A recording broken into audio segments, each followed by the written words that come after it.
네, 오늘은요 한국투자증권 염동찬 수석연구원님 모시고 깊이 있는 투자 이야기 좀 나눠보도록 하겠습니다. 어서 오십시오. 네, 안녕하세요. 반갑습니다. 네, 오랜만에 뵙습니다. 네, 잘 지내셨어요? 네, 오늘도 멋진 안경을 쓰고 계시네요. 아유, 고맙습니다. 네. 힘찬 목소리. 감사합니다. 오늘 아침이 정말 최적화된 우리 게스트분입니다. 예. 네.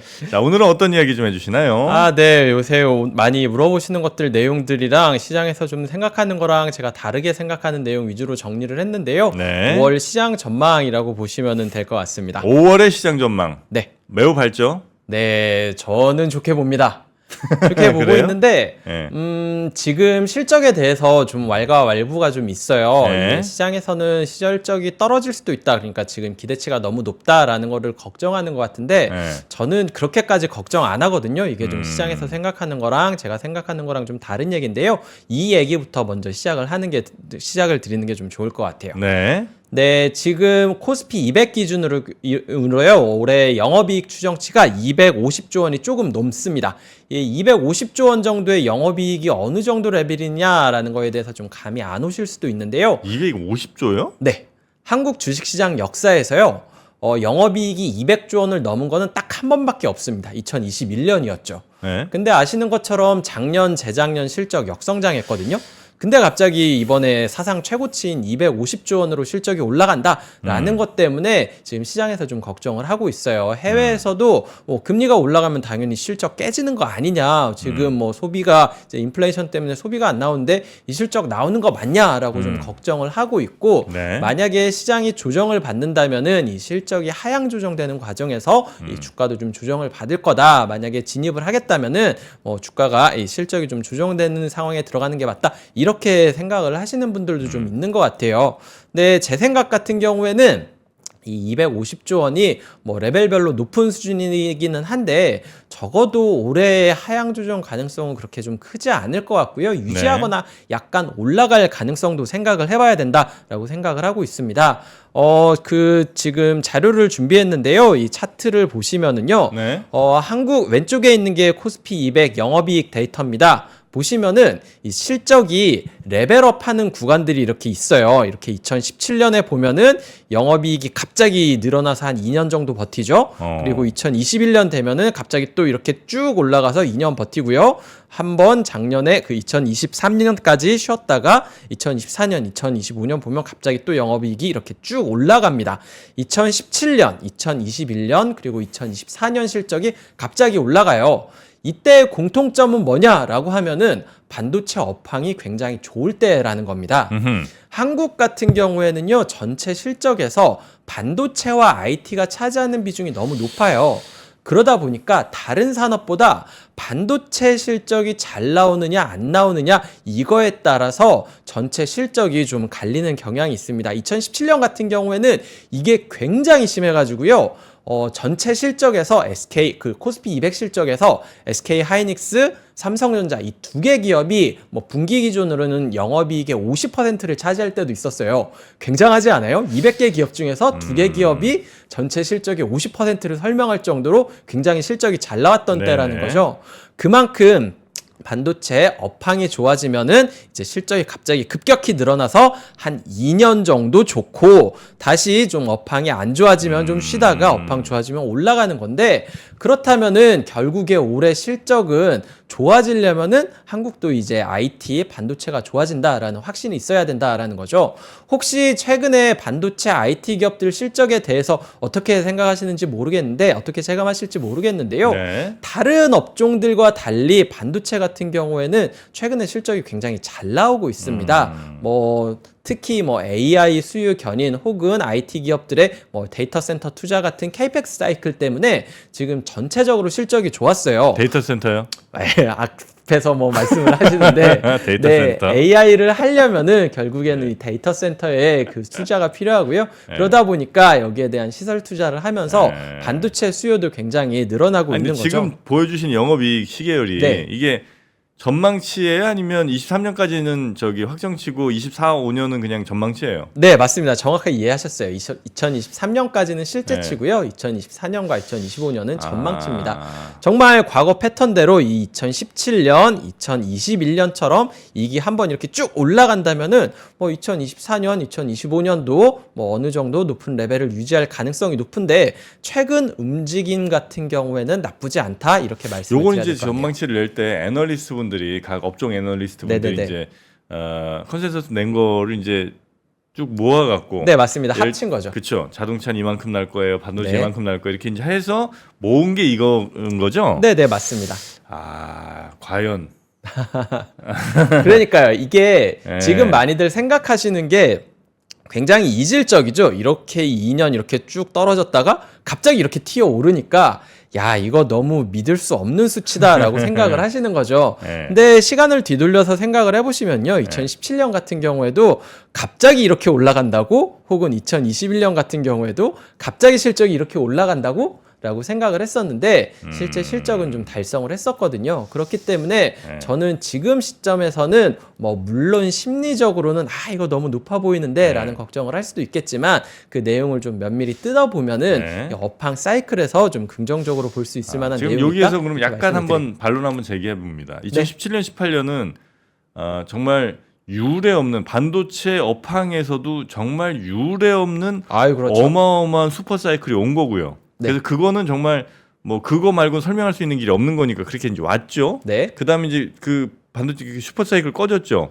그다음에 이제 2년 쉬었죠. 예, 네. 예년으로 돌아간 거죠. 네. 근데 이제 2019년 뭐 20년 조금 어려울 때 요러다가 이제 2021년에 그 코로나 이후에 한 번 또 사이클이 왔죠. 예, 전 세계가 막 갑자기 혼동 속에서 어마어마한 이제 뭐 소비가 이제 빵 터진 거 아니에요. 그렇죠. 그러면서 이제 한번 21년에 터졌죠. 네. 그러다 이제 다시 원래 자리 찾아가죠. 네, 그렇죠. 그러니까 원래 자리를 찾아가는 과정 중에 그러니까 우리의 레벨은 2018년, 2017년 그 레벨이 아니고 그 밑에 좌우로 있는 그 레벨 정도인데 이상한 현상들로 한 2번 정도의 빵 터짐이 있었던 거고. 맞습니다. 그 다음에 2024년, 5년은 사실 전 세계 지금 글로벌로 막 수출이 막 늘어난다거나 이러는 거를 기대하기가 그러니까 굉장히 어려워진 미국과 네, 중국의 맞아요. 뭐 대립이라든지 이런 거 등등해서 근데 우리나라 코스피 200이라는 건 다 수출 기업들일 텐데 아, 그렇죠. 그럼 이제 그 회사들이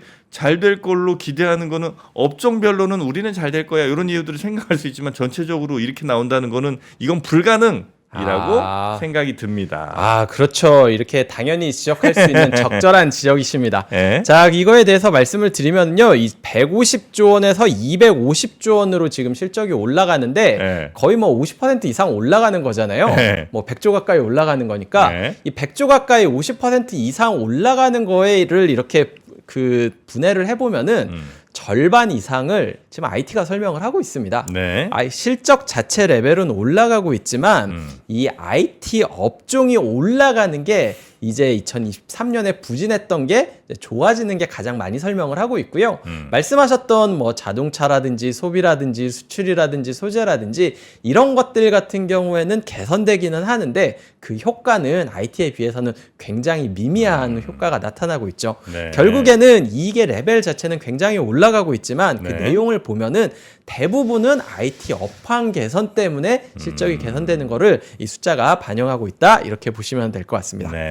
네, 다음 페이지 넘어가기 전에 네. 하나 더 말씀드릴게요. 이게 지금 영업이익 같은 경우에는 사상 최고치인데 오른쪽에 나와 있는 네, 화면 바꿔주실 수 있나요? 네네네. 오른쪽에 있는 이 순이익 같은 경우에는 사상 최고치보다 약간 아래쪽입니다. 이때 그러면 2021년에 순이익이 갑자기 왜 이렇게 빵 떴냐라고 하면은 이때 그 뭐 네이버 라인 같이 반영하면서 일회성으로 들어오는 게 있었어요.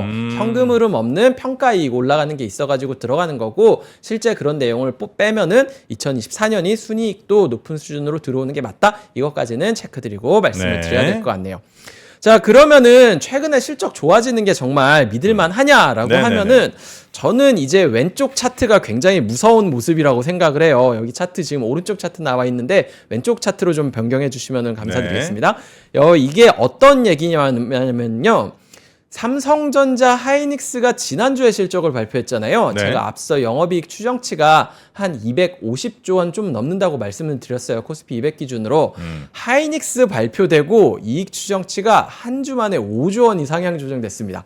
거의 대부분 SK 하이닉스가 끌어올린 거예요. 그만큼 실적 발표하면서 가이던스에 대한 긍정적인 전망이 나오면서 전체 실적 추정치가 올라가고 있는 거고요. 네. 정말 굉장한 거죠. 250조 원에서 한 주 만에 5조 거의 2%가 올라갔는데 네. 그거를 한 개 종목이 설명을 하고 있는 상황입니다.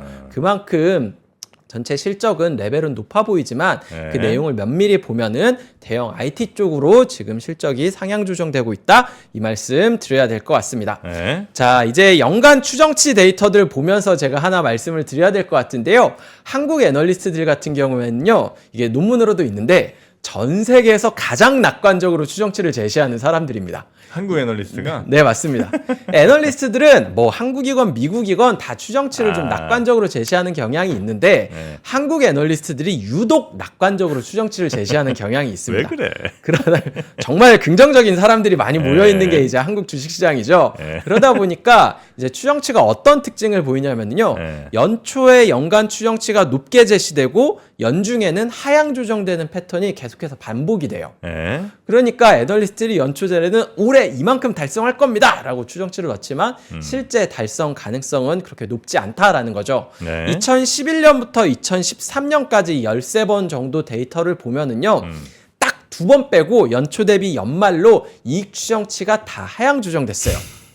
그런데 그 딱 2번 상향 조정됐던 때가 언제냐라고 하면은 2017년과 2021년입니다. 아까 말씀드렸었던 반도체 업황 개선되었었던 시기라는 거죠. 네. 반도체 업황 개선되는 시기에 전체 추정치, 그러니까 뭐 이렇게 면밀히 보면은 아까 말씀드렸던 것처럼 소비재라든지 소재라든지 수출 기업들 같은 경우에는 실적이 예상보다 좀 낮아질 수 있어요. 그런데 여기서 보시는 것처럼 2017년, 2021년 반도체 업황이 좋으면은 정말 잘 나가는 2개, 3개 기업들이 시장을 멱살 잡고 올라가기 때문에 전체 실적은 상향 조정된다라는 거죠.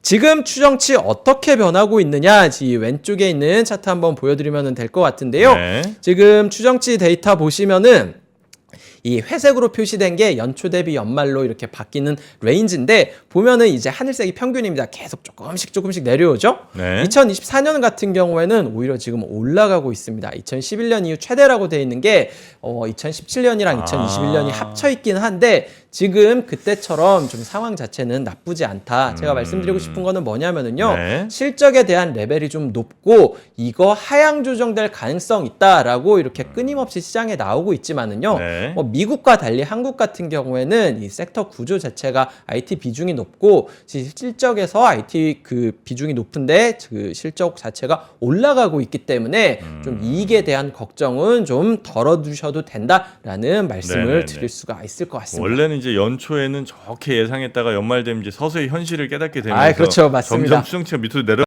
게 일반적인데 네, 맞습니다. 아주 이제 이례적으로 17년 그다음에 21년 정도는 이제 연초 생각했던 것보다 더 좋았던 거고. 그렇죠. 근데 지금 24년이 지금 올라가고 뭐 있습니다. 그만큼은 아니지만 약간 그 비슷한 모습으로 가고 있다는 거죠. 네, 지금 5월까지 데이터 들어오면 이제 5월에 어닝 시즌이 이제 끝나니까 네네네. 데이터 들어보면 들어와 봐야 알겠지만 지금까지 상황 자체는 좀 나쁘지 않은 상황이고요. 네. 한국 애널리스트들 같은 경우에는 좀 실적이 긍정적으로 제시하는 경향이 있어가지고 연중에 계속 하향 조정된다라고 말씀을 드렸잖아요.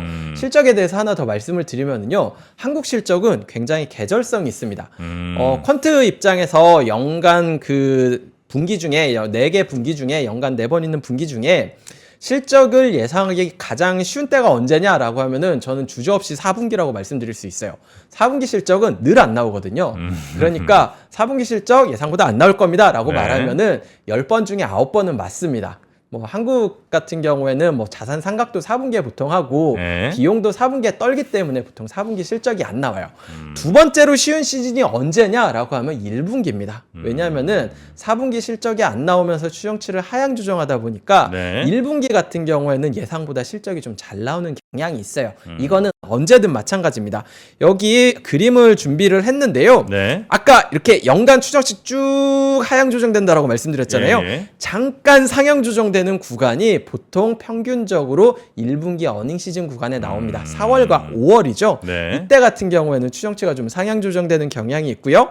오른쪽에 있는 저희 월별로 이제 이익 수정 비율로 보셔도 매달 보면은 보통 1월에서부터 12월까지 추정치 계속 하향 조정되는데 5월만 상향 조정되는 시기가 있다. 평균적으로 네, 이거는 네, 네. 1분기 실적이 잘 나오는 5월 그 중순 이후가 위치해 있기 때문이다. 이렇게 보시면은 될 것 같습니다.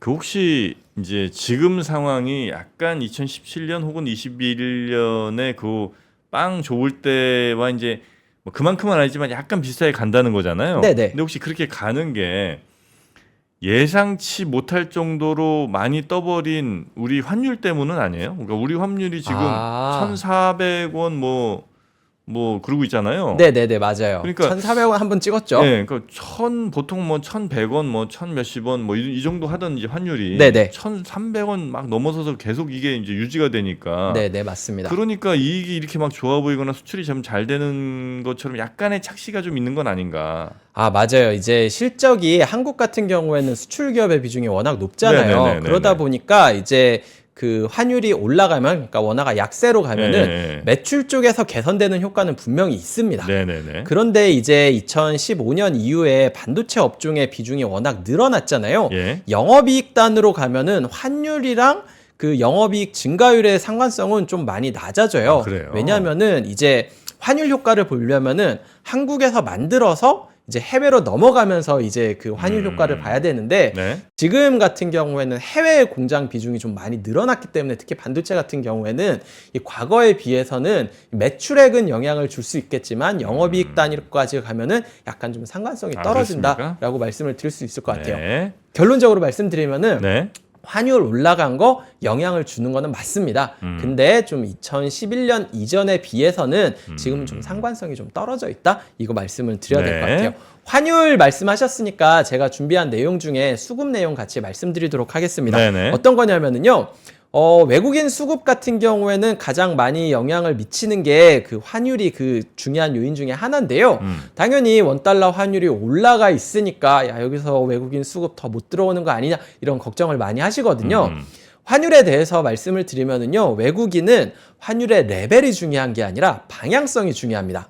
원달러 환율이 올라가면은 외국인 입장 같은 경우에는 내가 뭐 달러를 쓰는 미국인이라고 생각을 해볼게요. 원달러 환율이 올라가면은 환차 손이 발생을 합니다. 네.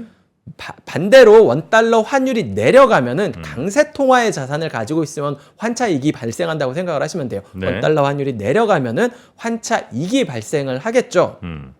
레벨이 중요한 게 아니라 방향성 때문에 환차 이익이 발생하느냐, 환차 손이 발생하느냐 이게 결정되는데요. 환율 레벨이 1,400원 정도까지 가면은 모두들 알아요. 여기에서는 더 이상 이제 환율이 올라가기는 좀 쉽지 않을 거라는 걸. 그렇죠. 그렇기 때문에 오히려 레벨 자체가 높아지면은 외국인들은 삽니다. 힘든 구간은 1,200원, 1,100원에서 1,300원, 1,400원까지 갈 가는 때. 구간이에요. 그때는 외국인들이 파니까 힘들죠. 근데 여기까지 와버린 이상은 네. 그렇게까지 이렇게 힘들 구간은 아니다. 외국인 투자자 입장에서 네. 라고 생각을 하고 있고요. 또 하나 재밌는 거는 과거에는요, 외국인들이 1,300원 넘으면 보통 한국 주식 팔았습니다. 근데 최근에는 1,300원 넘었는데도 불구하고 작년 11월부터 한국 주식을 계속해서 사고 있어요. 저는 뭐 이거는 여러 가지 요인이 있다라고 생각을 하고 있는데요. 첫 번째, 반도체 업황 개선에 대해서 좀 외국인들이 베팅을 하는 것 같고, 그러면서 환율이 좀 내려올 거라고 기대를 하는 것 같다. 이게 첫 번째고요. 두 번째는 미국이 기준금리 인하에 남으면서 달러가 약세로 가면은 네. 좀 강세로 갈 수 있는 통화의 자산을 사야 된다라고 인식을 했던 것 같다라고 생각하는 게 이 두 번째인 거라고 생각을 하고 있고요. 네. 세 번째 같은 경우에는 이 밸류업 프로그램에 대한 기대감이 뭐 작년은 아니겠지만 올해부터는 좀 반영된 게 아닌가라고 생각을 하고 있습니다. 뭐 이거 아시는 분들도 있고 모르시는 분들도 있을 텐데요. 올해 1월, 2월, 3월 1개 분기죠.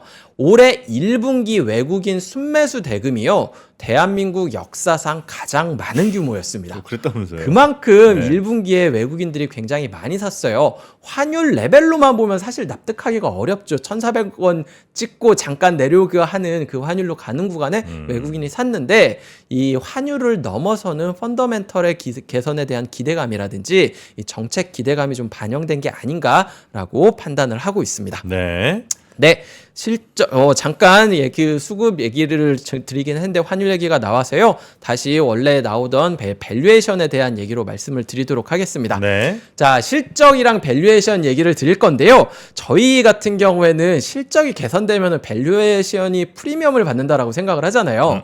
자, 한국 같은 경우에는요. 주가랑 실적 같은 경우에는 거의 비슷하게 갑니다. 혹시 앙드레 코스톨런이라는 그 투자자가 한 말 아시죠? 유명하죠. 유명한 말 있죠? 네. 이 실적과 주가의 관계는 개와 산책 나온 개와 네. 주인의 관계랑 같아서 앞서거니 뒤서거니 할지는 모를지언정 같은 방향으로 간다라고 하는데 한국은 진짜 잘 맞아요. 자, 여기에 있는 차트 보시면은요. 이 파란색이 한국 실적입니다. 검은색이 주가죠. 거의 비슷한 방향으로 가요. 뭐 물론 주가가 더 오를 때가 있고 실적이 더 오를 때가 있고 앞서거니 뒤서거니 합니다. 근데 방향성 자체는 동일한 방향으로 가죠. 한국은 주가와 실적이 굉장히 비슷하게 움직인다. 이 말씀을 드릴 수가 있는데 밸류에이션이 어떠냐? 다음 페이지에 나와 있는데요. 밸류에이션은 굉장히 놀라울 정도로 반대로 갑니다. 한국은 실적이 좋아지면은 밸류에이션이 떨어지고요. 실적이 나빠지면은 밸류에이션이 올라갑니다. 아니 왜 이런 황당한 사건이 벌어지느냐. 보통 실적 좋아지면 밸류에이션 프리미엄 받는 게 일반적이지 않느냐라고 생각을 하는데 네. 한국은 반대입니다. 이것도 이유가 아까 초반에 말씀드렸던 것처럼 전체 실적에서 IT와 반도체 비중이 너무 높기 때문에 그래요.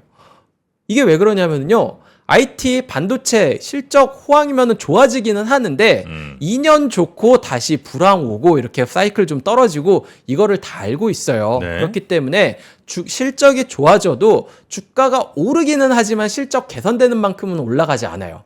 그러면 밸류에이션 오히려 떨어지죠. 네네. 실적 안 좋아졌을 때 주가 떨어지기는 하지만 실적 나빠지는 것만큼 떨어지진 않습니다. 그러면서 이렇게 PER이 오히려 올라가죠.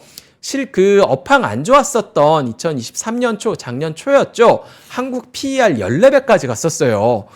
코리아 디스카운트 해소가 실적 안 좋아지면서 해소가 됐었던 거예요.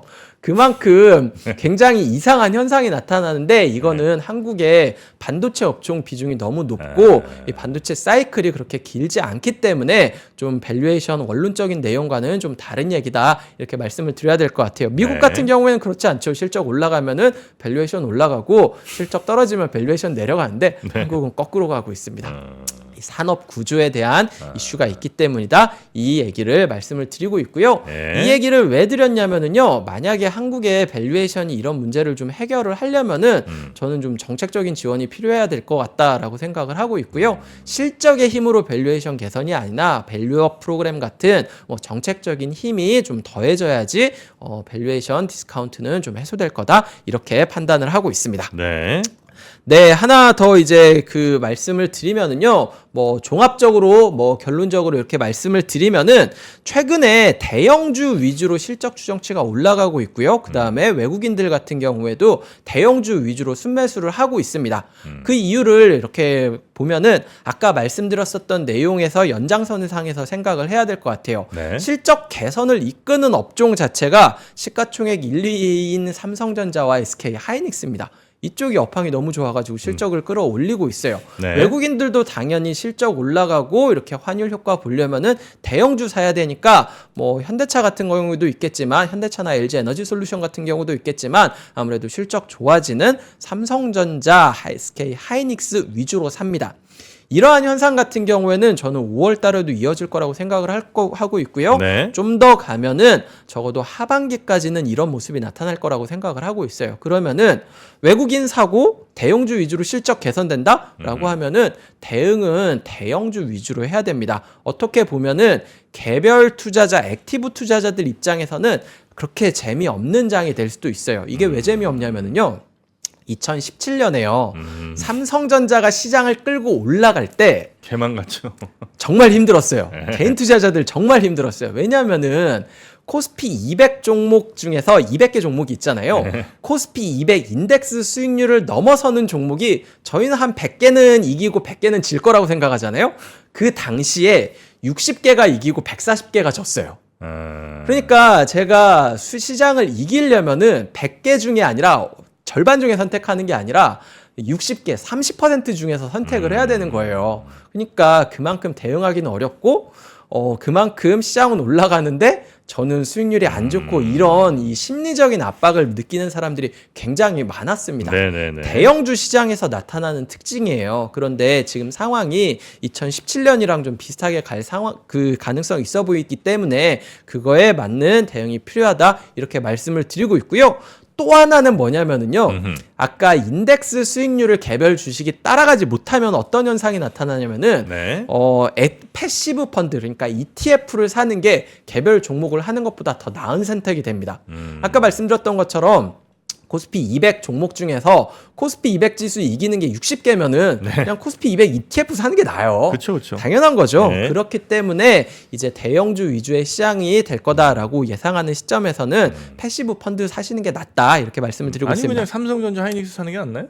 아, 그것도 좋죠. 근데 이게 아무래도 이제 개별 주식 종목에서는 일일 변동성 이런 게 있으니까 만약에 6개월 정도 이제 하반기까지 본다라고 하면은 저는 ETF 사시라라고 말씀을 드리고 있습니다.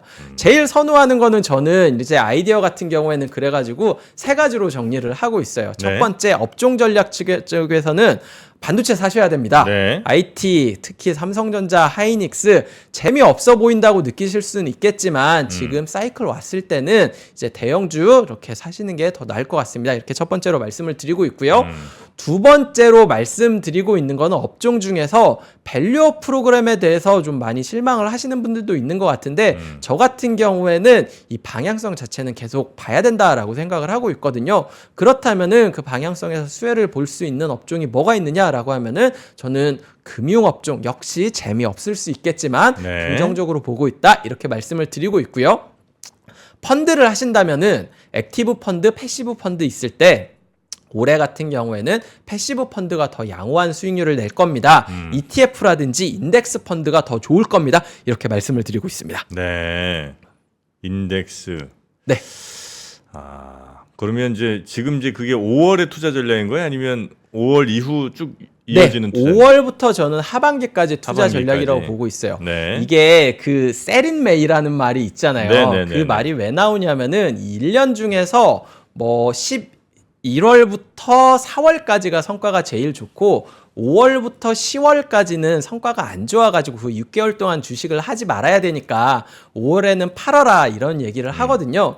근데 이거는 사실 좀 옛날 얘기예요. 2005년 이후에 제가 통계 데이터 했었던 게 2011년이었던 것 같은데 네. 2011년이었나 2005년 이후였나 S&P 500 데이터 보시면은요.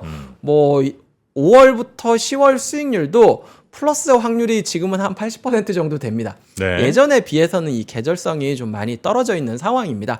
여기에 한국 같은 경우에는 다른 국가들과 다른 좀 이익 추정치 상향 조정 될 수 있는 여지까지 있기 때문에 저는 5월 달에도 이렇게 긍정적으로 볼 만한 내용이 있다 이렇게 보고 있습니다. 네. 자, 그러면 정리해서 보면 지금 이제 반도체. 네. 반도체가 일단은 업종 중에 가장 5월부터 하여튼 하반기까지 계속 괜찮을 걸로 보시고 네. 그다음에 투자를 만약에 하신다면 그래도 뭐 인덱스 이쪽으로 하시는 게 조금 더 낫지 않나 이렇게 이제 판단하신다는 거죠. 네, 맞습니다. 지수 전체가 레벨업이 될 가능성이 좀 있다고 보시는 거고요. 네, 지수 레벨은 올라갈 거라고 보고 있는데 네. 이 가지고 있는 포지션에 따라서 느끼는 체감 지수가 다 다르실 거예요. 2017년, 2021년에 나타났던 현상입니다. 반도체 ETF 반도체 ETF도 좋죠. 그거는 괜찮고요. 네, 맞습니다. 개별 주식 하시는 것보다는 네. ETF 중에서도 뭐 시장 ETF나 반도체 ETF 이쪽이 좀 더 양호하지 않겠나라고 말씀을 드리고 있습니다. 아, 그렇습니까? 채권 뭐 이런 거는 조금 요즘 많이 하시잖아요. 채권이요. 네. 저도 사실 이렇게 이렇게 퇴직연금 이런 걸로 배분을 하잖아요. 네. 저 같은 경우에는 국채 같은 경우에는 조금씩 계속 사고 있기는 합니다. 아, 그래요? 네, 금리 자체가 레벨이. 뭐 많이 레벨이 올라가면서 손실이 난 거는 맞기는 하는데 네. 저는 하반기 내년 초까지 본다라고 하면은 지금은 좀 비중을 늘려야 된다라고 생각을 하고 있거든요. 이것보다 더 채권이 올라가기는 쉽진 않죠. 그러니까 그 채권의 금리가 더 올라가긴 쉽지 않죠. 뭐 제가 불가능하다라고 말씀드리기는 어렵겠지만 이 올라갈 거냐 내려갈 거냐 둘 중에 하나로 본다면은 저는 내려갈 가능성이 좀 더 높다라고 생각을 하고 있고요. 네. 시장에서도 그걸 기대하고 있기 때문에 약간 네. 좀 금리 인상보다는 금리 인하 가능성에 대한 발언이 나올 때 좀 더 이렇게 민감하게 반응하는 게 아닌가라고 생각을 하고 있습니다. 네. 저 시간 50분까지인 줄 알고 좀 일찍 끝냈는데 저 아직 시간 좀 더 남았나요? 딴 얘기 더 해도 되나요? 예, 한 3, 4분 정도. 아 진짜요? 네네네. 3, 4분 저 밸류업 프로그램에 대한 내용 좀 같이 말씀드리고 그러면은 네. 이제 마무리 지을게요. 저는 시간 좀 빡빡한 줄 알고 좀 아, 급하게 끝냈는데 좀 네네네네. 아쉽네요. 아까 그래서 말을 못 드린 부분을 좀 네. 드려야 될 것 같아요. 밸류업 프로그램 같은 경우에는 지난주에 이제 2차 방안이 나왔잖아요. 예. 시장에서 제일 걱정하는 내용이 뭐냐면은 강제성이 없다라는 거예요. 야, 이 사람이 그래도 이렇게 자율성을 강조하면 될 리가 없지 않느냐라고 생각을 하면서 좀 정부가 좀 강제적으로 뭔가 잘못하면은 페널티하고 밸류업 프로그램 안 하면은 뭔가 위협을 느낄 수 있는 액션을 취해줬으면 좋겠다라고 생각했는데 네. 야, 너무 이거 친기업적인 거 아니냐. 자율성 강조하면 될 리가 있냐라고 하는 게 최근에 좀 국내 투자자분들 분위기인 것 같아요. 네. 제가 만나고 다니는 기관 투자자분들도 많이 그렇게 말씀을 하고 계세요. 근데 외국인 투자자들 입장 같은 경우에는 사실 그렇게까지 부정적이지는 않습니다. 해외 법인에서 그래요? 좀 얘기를 들어보면은 네. 이제 강제적인 거를 그렇게까지 사실 기대를 안 했었고 일본에서도 그렇게까지 막 페널티라고 할 만한 뭐 이렇게 밸류업 프로그램 안 하면 PBR 1배 미만이면은 뭐 세금 더 때린다던가 이런 게 아니라 그냥 공시를 해가지고 약간 좀 부끄럽게 만드는 심리적 압박? 그렇죠. 심리적인 압박, 뭐 낙인 효과 네. 뭐이 정도를 하는 거거든요. 그렇게 한다라고 하면은 지금 정부에서 하는 것도 일본에서 하는 것과 그렇게 좀 다르지는 않고 시장에서 얘기를 하고 있는 거는 밸류업 프로그램이라는 거는 정부와 기업 간의 관계가 돼서는 굉장히 단기적인 이슈로 끝날 수가 있고 장기적인 문화 변화로 가려면은 결국에는 주주와 기업 혹은 주주와 이사회의 관계가 되어야 된다라는 내용들의 피드백을 좀 많이 받았고요. 그렇게 생각을 한다라고 하면은 그렇게까지 그 걱정할 내용은 아니다라고 생각을 하고 있는 것 같아요. 다만 걱정을 하는 거는 네. 저희가 이렇게 밸류업 프로그램을 이제 추진하는 거는 이제 행정부라고 해야 되잖아요. 금융이라고 라든지 금융감독원이라든지 그런데 이제 이거를 지원을 해주려면은 입법부의 도움이 필요해요.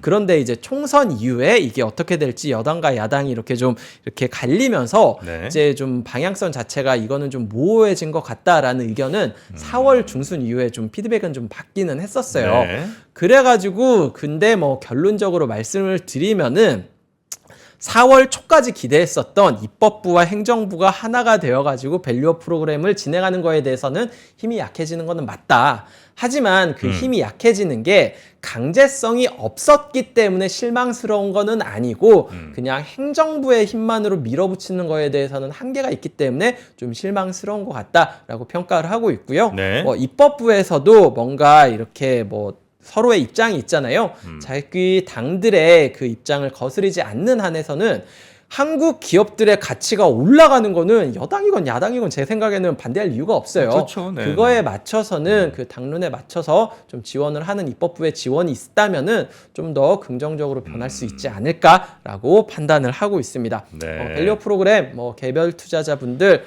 기관 투자자분들 실망하시기도 하지만 좀 해외 반응 같은 경우에는 나쁘지 않다. 그렇게까지 나쁘지 않고 이거를 방증하는 게 4월 달에도 외국인들이 계속해서 순매수하고 있는 게 이거를 방증하는 거다 이렇게 말씀을 드리고 싶습니다. 네, 밸류업까지 오늘 염동찬 위원께서 좀 정리를 해주셨고요.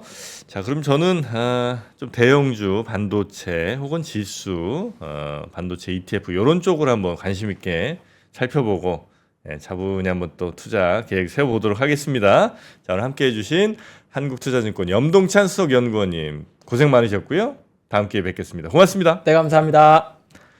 자, 이제 장이 시작을 합니다. 오늘 장은 또 어떻게 반응을 할지 이어지는 오프닝 벨 라이브 팀과 함께 해주시고요. 저는 내일 아침에 다시 뵙도록 하겠습니다. 함께해 주신 여러분 고맙습니다.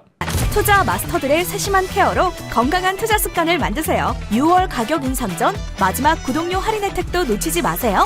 3프로 멤버십, 3프로 앱에서 확인하세요.